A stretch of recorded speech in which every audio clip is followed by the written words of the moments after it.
Hello viewers, আমরা দেখতে দেখতে চলে এলাম আমাদের 15তম লেকচারে। We are going to start our 15 lectures and this lecture will be on future tense, future indefinite tense. We will learn now. We are going to learn future indefinite tense. আমরা এর আগে present indefinite, present continuous, present perfect, present perfect continuous, past indefinite, past continuous, past perfect এবং past perfect continuous চারটে tense শিখেছি। তাদের গঠন প্রণালী, ইংরেজি তার স্ট্রাকচার, এগুলো সবই শিখেছি। যেহেতু আমরা ইংরেজি স্ট্রাকচারগুলো শিখে ফেলেছি, সেজন্য আমাদের জন্য এখন আরো সোজা হয়ে গেছে। ভবিষ্যৎকাল বলতে আমরা বুঝি যে ভবিষ্যতে যে কাজটি ঘটবে সেটাকে আমরা ভবিষ্যৎকাল বলি। এখানেও ভবিষ্যৎকালকে 4 ভাগে আমরা ভাগ করি। যেটা অনির্দিষ্ট ভবিষ্যৎ বা নিত্য ভবিষ্যৎ, যেটাকে আমরা ফিউচার ইনডিফিনিট টেন্স বলি। এটা কোনো কাজ ভবিষ্যতে অনির্দিষ্ট সময়ে ঘটবে বা করা হবে এ প্রকার বোঝালে ভার্বের ফিউচার ইনডিফিনিট টেন্স হয়। তা ভিউয়ার্স, ফিউচার ইনডিফিনিট টেন্সের চেনার একটা খুবই সোজা নিয়ম হলো, সাধারণত বাংলা ক্রিয়াপদের সঙ্গে ব, বে বা বেন থাকে।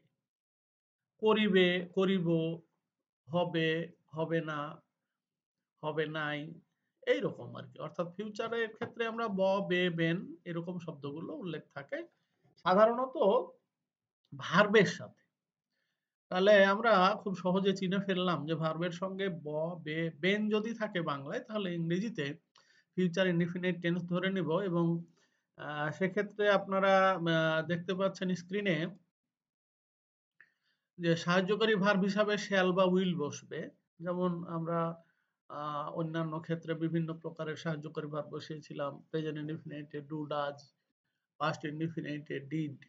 তো সেগুলো ডু, ডাজ গুলো সাধারণত দেখা গেছে যে প্রেজেন্ট ইনডিফিনিটের ক্ষেত্রে, প্রশ্নবোধকের ক্ষেত্রে বা না বোধকের ক্ষেত্রে এসেছে। সরাসরি যখন প্রেজেন্ট ইনডিফিনিট হয়েছে সেই সময় আমরা দেখেছিলাম যে প্রেজেন্ট ইনডিফিনিট টেন্সে ভার্বের শুধু প্রেজেন্ট ফর্ম বসেছিল, অথবা ভার্বের সঙ্গে এস বা ইএস যোগ হয়েছিল।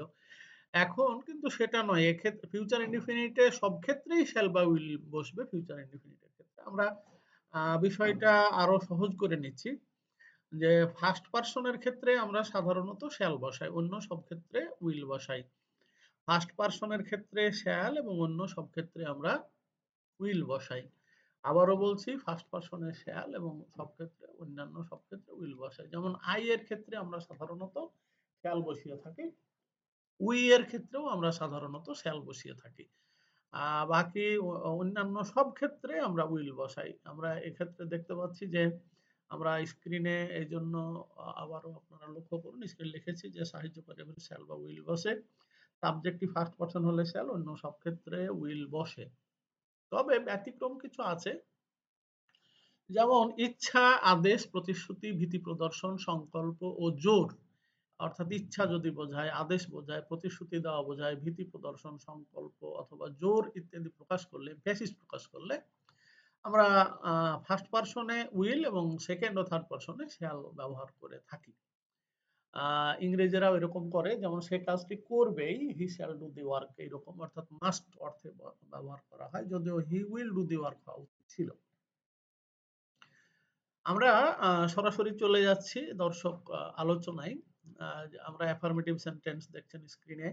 সাবজেক্ট, তারপরে শ্যাল বা উইল, ভার্বের প্রেজেন্ট ফর্ম, অবজেক্ট এক্সটেনশন। এক্ষেত্রে একটা সোজা বিষয় হলো যে ফিউচার ইনডিফিনিট টেন্সে সব ক্ষেত্রে ভার্বের প্রেজেন্ট ফর্ম বসবে। উদাহরণ, করিম বাড়ি যাবে, করিম উইল গো হোম। সে একটি বই কিনবে, হি উইল বাই এ বুক। আমি তোমাকে ডাকবো, আই শ্যাল কল ইউ। আমরা বাগানে ফুল তুলবো, we shall pluck flowers in the garden. তুমি আমার জন্য অপেক্ষা করবে, you will wait for me. ব্যতিক্রম হচ্ছে এই যে আগেই বললাম যে ইচ্ছা, সংকল্প, আদেশ এগুলো যদি থাকে, তাহলে আমরা ব্যতিক্রম অর্থাৎ শ্যালের পরিবর্তে উইল বা উইলের পরিবর্তে শ্যাল শব্দটি ব্যবহার করে থাকি। আমি তোমাকে নিমন্ত্রণ করবই, আই উইল ইনভাইট ইউ। আমি যদি করবই না বলে করব বলি, তাহলে আই শ্যাল ইনভাইট ইউ। তাকে ভাত খেতেই হবে, হি শ্যাল ইট রাইস। আমি যদি, সে ভাত খাবে, হি উইল ইট রাইস। তুমি তোমার প্রতিশ্রুতি রাখবে, you shall keep your promise. অথবা আমি যদি সাধারণভাবে বলি তাহলে আমরা বলবো you will keep your promise. তারা ফুল তুলবেই, দে শ্যাল প্লাক ফ্লাওয়ার্স। আর যদি বলি তারা ফুল তুলবে তাহলে দে উইল প্লাক ফ্লাওয়ার্স। তোমরা বিকেলে ফুটবল খেলবেই, you shall play football in the afternoon. তোমরা বিকেলে ফুটবল খেলবে, সাধারণ অর্থে you will play football in the afternoon. আমরা নেগেটিভ সেন্টেন্সে চলে যাচ্ছি ভিউয়ার্স। নেগেটিভ সেন্টেন্সে একইভাবে শ্যাল বা উইলের পরিবর্তে নট বসবে। ফার্স্ট পারসন সব ক্ষেত্রে শ্যাল এবং অন্য সব ক্ষেত্রে উইল বসবে। করিম বাড়ি যাবে না, Karim will not go home. জোর বোঝালে Karim shall not go home.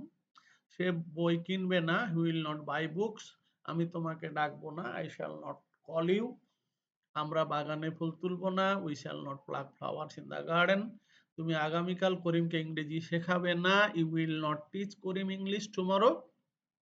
তুমি আমার জন্য অপেক্ষা করবে না, you shall not wait for me. এটা আদেশ। আমরা প্রশ্নবোধক বাক্যে চলে যাচ্ছি। একইভাবে শ্যাল বা উইলকে আগে নিতে পারবো। অবশ্য কেউ যদি ওন্ট শব্দটা ব্যবহার করেন সেক্ষেত্রে আমরা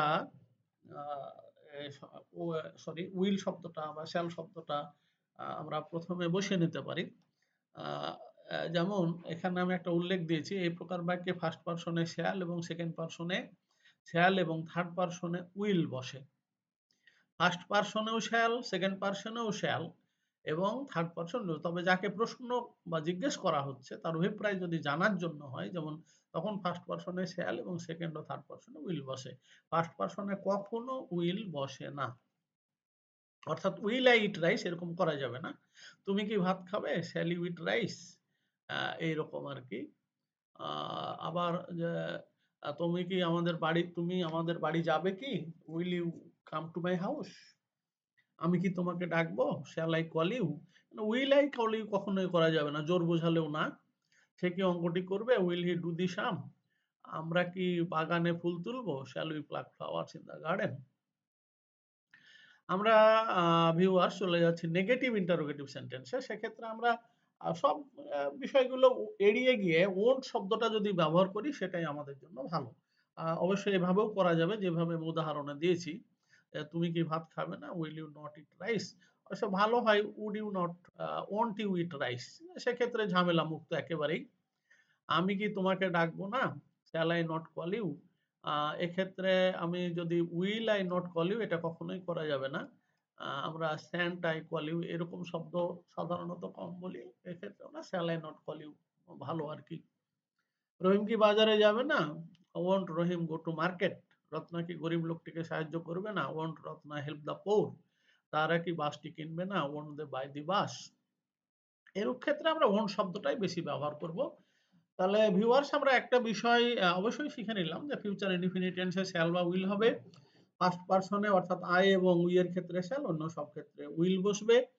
আর আমরা ফার্স্ট পারসনে প্রশ্নবোধক বাক্য হলেও আমরা উইল আই এরকম কখনোই বসাবো না, শ্যাল আই বসাবো। অন্য ক্ষেত্রে যখন প্রশ্নবোধক বাক্যে ওন শব্দটা ব্যবহার করাই ভালো। একেবারেই সোজা, সব ক্ষেত্রে ভার্বের প্রেজেন্ট ফর্ম বসবে।